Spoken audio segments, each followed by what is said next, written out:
Now listen carefully and answer questions 1 to 7.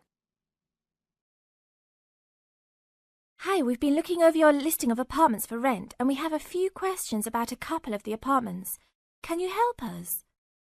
Sure. Yep, this is our most recent listing. What would you like to know? Well, we were first wondering about the house on 3rd Street. We can see that it is furnished and rents for $135 a week, but can you tell us how many bedrooms it has? Let's see. In addition to the den, it has 3 bedrooms. The rental on 3rd Street has 3 bedrooms. So in the example, 3 bedrooms has been written down in the number of rooms column for 19 3rd Street. Now we shall begin. You should answer the questions as you listen, because you will not hear the recording a second time. Listen carefully and answer questions 1 to 6. Hi, we've been looking over your listing of apartments for rent and we have a few questions about a couple of the apartments. Can you help us? Sure. Yep, this is our most recent listing. What would you like to know? Well, we were first wondering about the house on 3rd Street. We can see that it is furnished and rents for $135 a week, but can you tell us how many bedrooms it has? Let's see. In addition to the den, it has 3 bedrooms. What about the one on Route 9N? It looks like it's big with a library and a deck, but it doesn't say how much it costs or anything else about it. Oh yes, Mrs. Gaylor's apartment. That one is actually only a 10-month rental and it is going for $156 per week. It's quite a nice place. She only rents for 10 months each year because of horse racing season. Then her relatives all come to stay, so tenants have to move out. It's a little bit inconvenient, but past tenants have really enjoyed their stay there. Oh, well, we need it for a full year. I guess that one is out. How about the rental on Browen Drive? How many rooms does that one have? As it says on the list, it has 2 bedrooms and a private kitchen and bath. But it's actually a very small place. That's why it's a bit cheaper. Oh. Well then, what about the one that has 3 large rooms? Who is renting that property? That one is a good deal. Mr. John Smith is renting it. But he's quite eccentric and he has a strict rule about no pets. How about cats? Nope, absolutely no pets. Well then, how about this studio apartment rented by Mr. Bo Jensen? How is that one? That ad is actually a bit deceptive. The studio apartment is the whole upper floor of an older house. It's actually very large and, at $45 a week, quite affordable. And it's near campus. I think I'd like to check that one out. Do you have a telephone number that we can call? It's not on the list? Oh, it isn't. Here it is. You should ring area code 518 and then 543-7790. Thanks. I think I'll call on that one first. Your friend decides that he would like to talk to Mr. Bo Jensen. Before you hear the rest of the talk, you have some time to look at questions 8 to 10.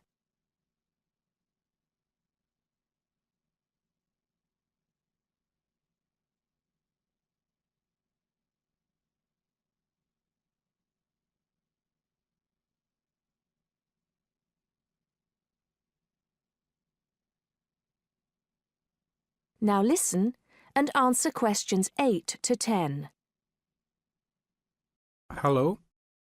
1512, Route 9. Yes, is this Mr. Jensen? Yes, it is. Can I help you?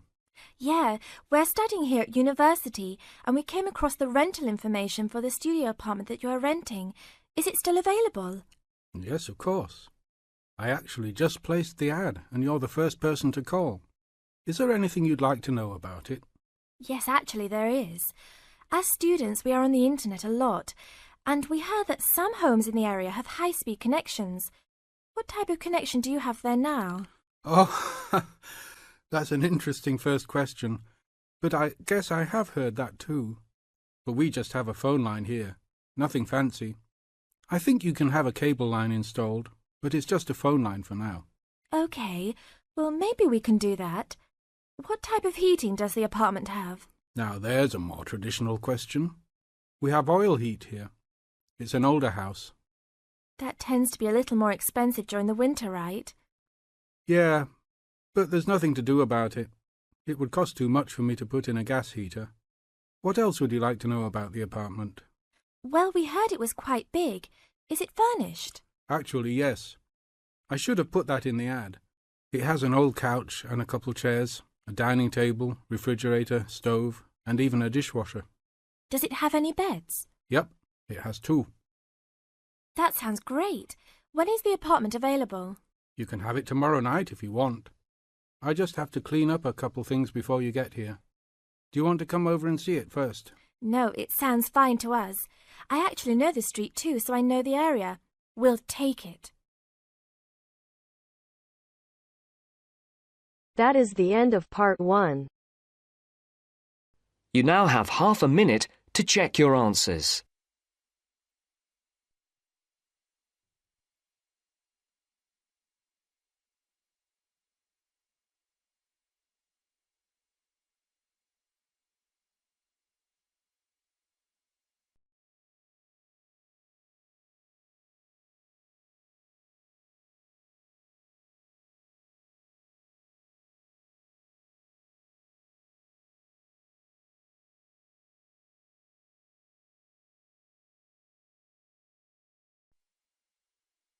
Now turns to part 2.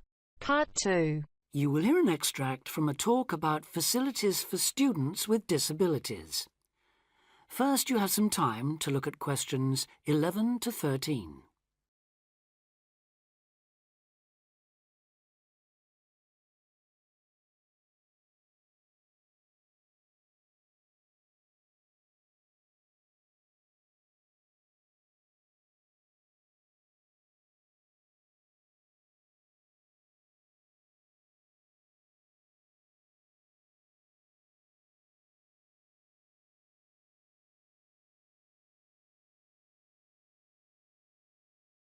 Now listen carefully and answer questions 11 to 13. Welcome to Student Times, the programme with all the latest on what's happening at universities around the country. Today we'll be discussing disabled applicants and the kind of support they can expect to find, or not find, at the university of their choice. With me to tell us more is Student Disability Advisor Sally Taylor. Good morning, Sally. Good morning, Hugh. I'd like to start by pointing out that although 1 in 4 people has some kind of disability, the proportion among students is much lower. This is partly because most students are under 25 and many people only develop their disabilities as they get older, but it's also because some universities don't do much to encourage access. It is true, though, that some have quite sticky problems when it comes to, for instance, wheelchair access, ancient buildings, cobbled streets built centuries ago, and so on. When faced with such a situation, some universities make an extra special effort to provide for students with particular disabilities, while others have specialist accommodation. In fact, all universities should have a written policy statement on students with disabilities, setting out what facilities they have, what their attitude is, and what they're prepared to do. But having said that, only you can properly understand the challenges of any disability you have, and so before accepting a place at a university, or even while you're considering applying, if only to raise the university's awareness, it's good to talk to them and find out how much they can and will do for you. The problem is who to talk to. Most universities and some students' unions have a disability advisor who is supposed to know what facilities they already have and will help with further arrangements if necessary or possible. However, all too often this person is a token. Sometimes it's just an extra responsibility given to a secretary. They don't know what the situation is in practice, and they don't have any real authority to change anything. So, given that for any prospective student it's best to visit a university before applying, it's an especially good idea for students with disabilities or special needs to check whether the place really does come up to scratch. In general, the university should provide personal care and assistance, and there are certain key features to look out for if you have a particular disability, including the following. Before you hear the rest of the talk, you have some time to look at questions 14 to 20.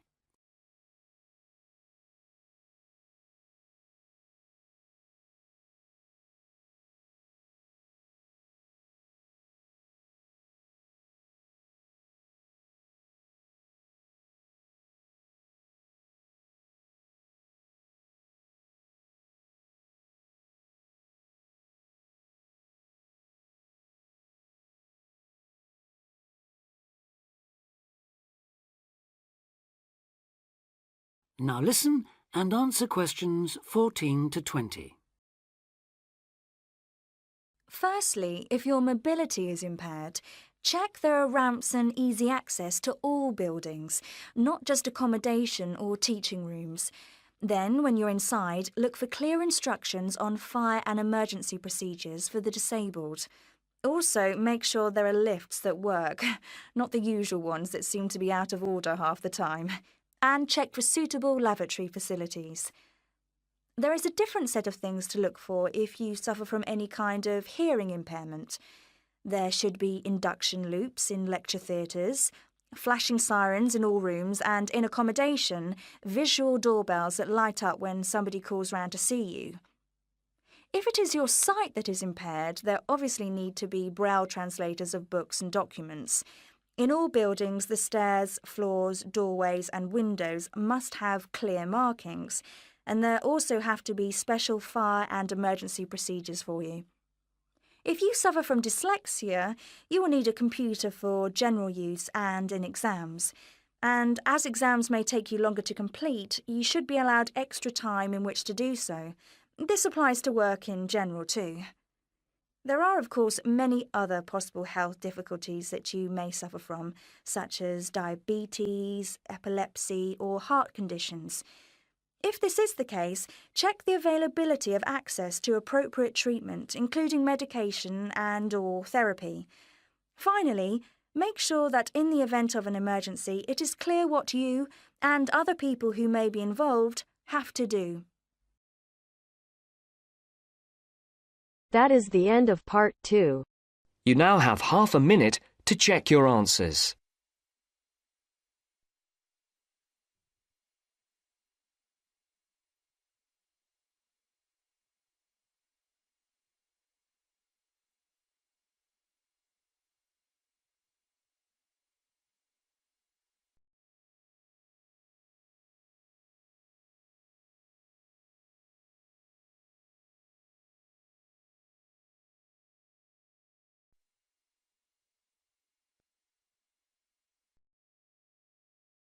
Now turns to part 3. Part 3. You are going to hear a conversation between an interviewer and a professor. First, you have some time to look at questions 21 to 26.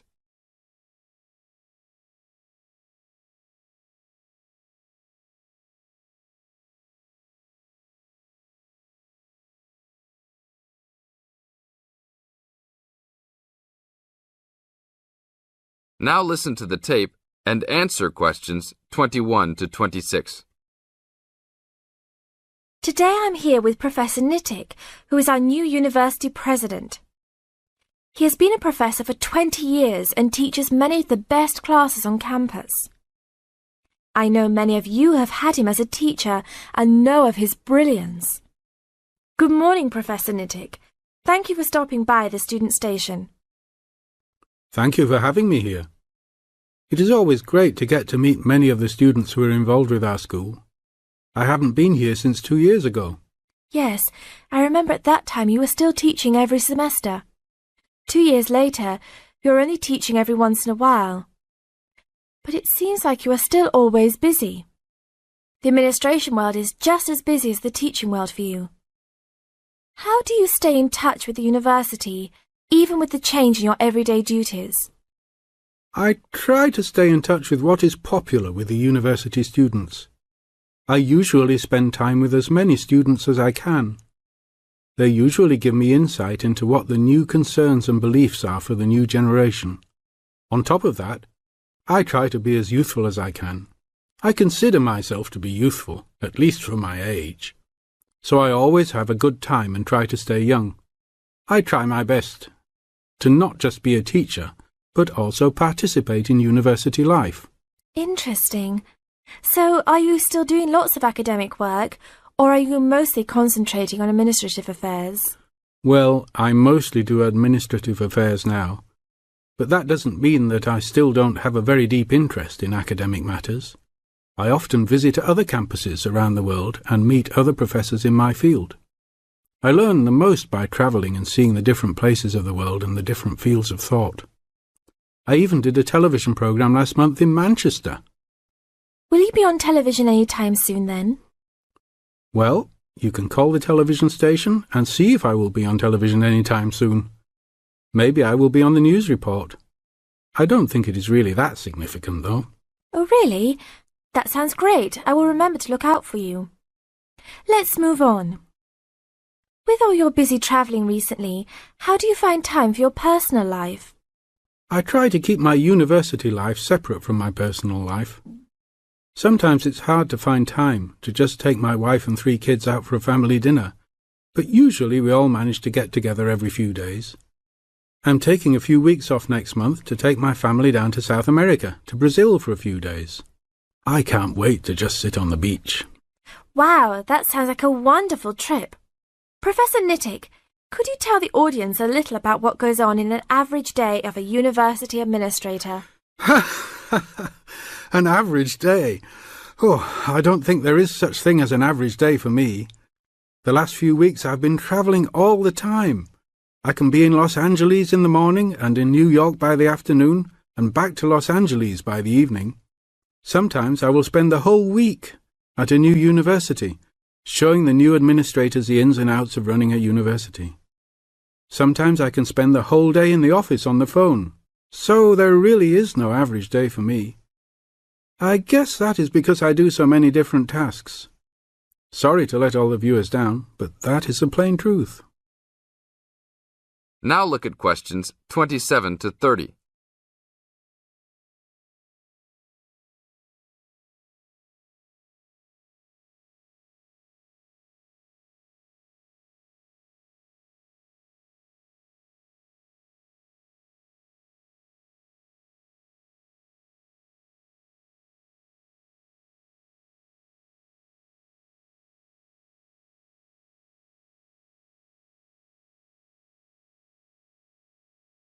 Now listen to the tape and answer questions 27 to 30. Well, I guess I can sum it up for them. You are a busy man. That is probably a good description. So, are there any immediate plans for the coming few weeks? Well, I'm in Los Angeles for the next 2 days, and then I fly to Colorado to meet a new prospective professor for our university. I will be in Colorado for about a week. Then I go to Japan for the next 10 days to meet with our university branch in Japan about record sales there. After that, I return to Los Angeles for a week, just in time for the graduation of the class of 2001. There you have it, my next month's schedule. Thank you very much, Professor Nittick. I always enjoy having you on our show. We hope to have you back on our show next time.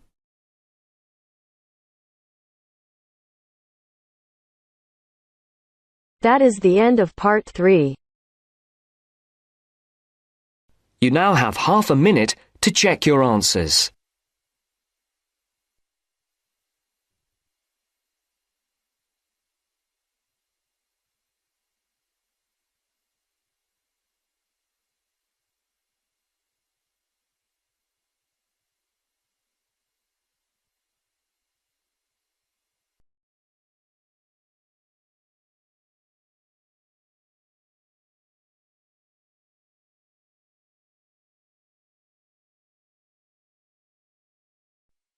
Now turns to part 4. Part 4.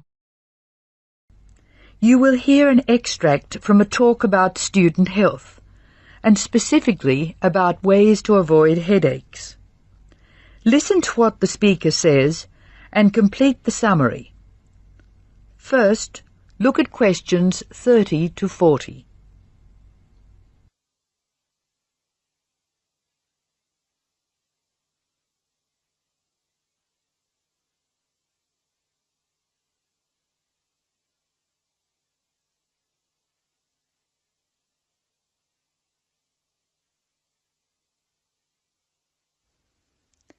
As you listen to the talk, answer questions 30 to 40. Complete the summary.